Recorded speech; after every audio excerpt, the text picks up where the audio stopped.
Hey guys, Ashen here, and let me first explain what you're seeing. You're seeing a PvE player, me, becoming a credible PvP player whilst showcasing an awesome PvP wholly based faith build. Now, under most circumstances this would be hilarious, misguided, I'm fat rolling, why am I and end in complete disaster.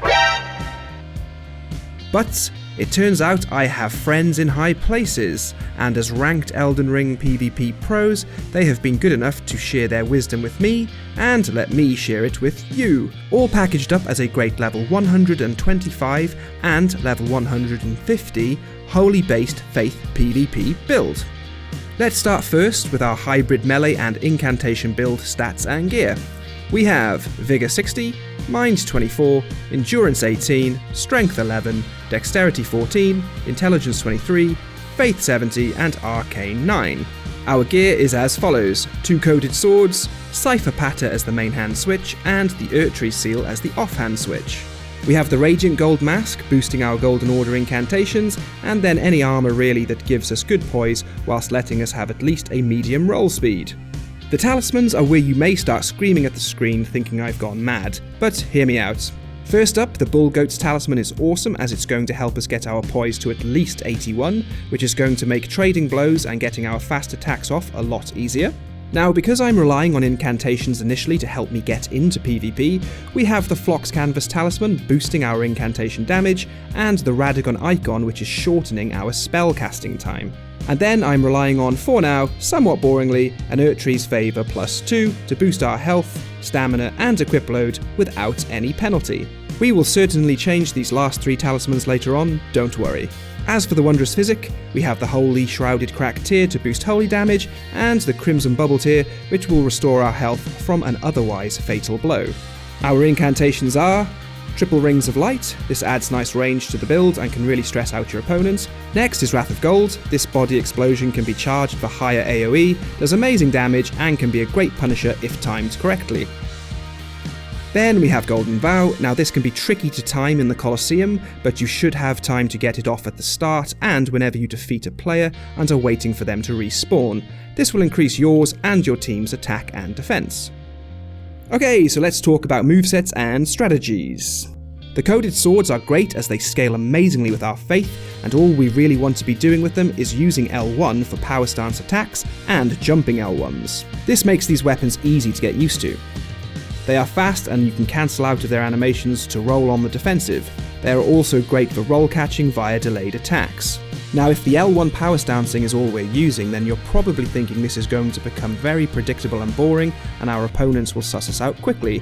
So, keep them guessing with Cipher Patter. Switch to this and choose to two-handed. This will actually split the weapon into both hands, and the only attack we really want to be using with this is the running R1. This is great for moving to thrust attacks from the coded sword's slash attacks. Cipher Patter running R1s really allow for an aggressive playstyle and you can keep the pressure on your opponents. Then of course we have our Erdtree Seal and Incantations. These can be great to pull out when your opponent isn't expecting them. If your opponent has got used to your coded swords and your Cipher Patter, the last thing they'll be expecting is a potential spam of 3 Rings of Light or a close range explosion of Wrath of Gold. When starting out, I find incantations to be as much as a breather and heal opportunity for you as they are as a means to damage and stress out your opponents. Before we move on, I should just mention that coded swords and Cipher Patter both come with the same unique skill, Unblockable Blade. This skill ignores shields, and although you may not find many shield users, this skill can be great to further change up your attacks and make you less predictable. The coded sword's Unblockable Blade is a swiping arc with decent range, and the Cipher Patter Unblockable Blade is a devastating thrust attack, again giving you slash and thrust options to mix it up.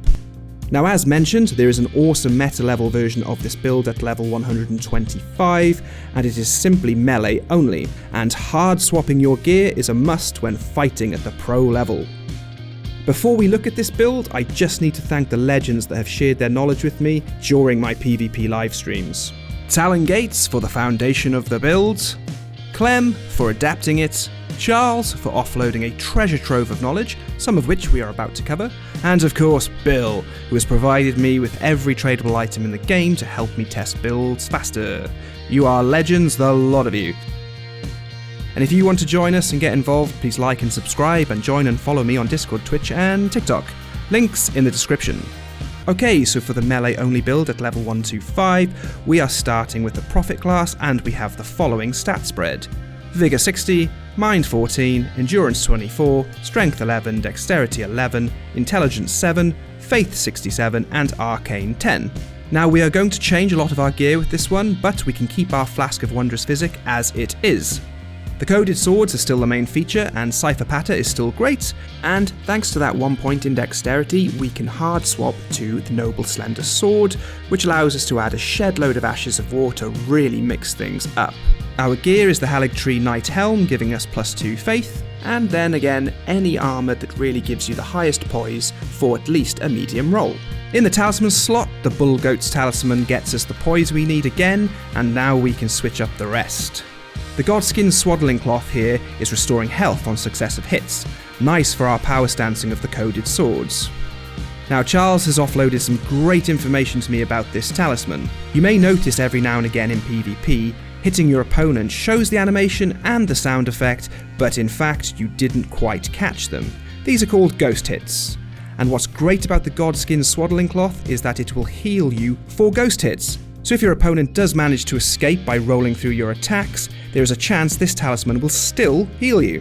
Next is the Rotten Winged Sword Insignia, which is greatly raising our attack power with successive hits, so doubles up nicely with the Godskin Swaddling Cloth. Now in the 4th slot, I am starting with the Ritual Shield Talisman, which gives us higher defense at full health, and this is where the pros separate them from the rest. We can hard swap this talisman out depending on the situation of the fight. So whilst we start at full health, we can take reduced damage with this talisman. Then, when we have taken some damage, we can hard swap to something like the Blessed Dew Talisman, which will slowly restore our health over time. Perfect for when you're in those spacing and baiting standoffs and no one is attacking each other. Then, when the chips are down and we are out of resources with low health, we can hard swap to something like the Blue Feathered Talisman, which raises our defense at low health. So if like me you are still a little fresh with the concept of hard swapping, it basically involves opening your equipment screen and switching items during combat. Some tips I have been given to make this easier are: 1. Make sure you have the menu screen in simple view so you can still see your gameplay. 2. Definitely consider moving all of your items into storage and then just having the ones you'll need for your PvP build in your inventory. This way, you don't have to scroll through potentially hundreds of items to find what you want. Okay, so when it comes to the pros and cons, I would say the pros for both builds are good damage, fast attacks which can be good for roll catching, great mobility, and you can really catch your opponent off guard with incantations if you are using them.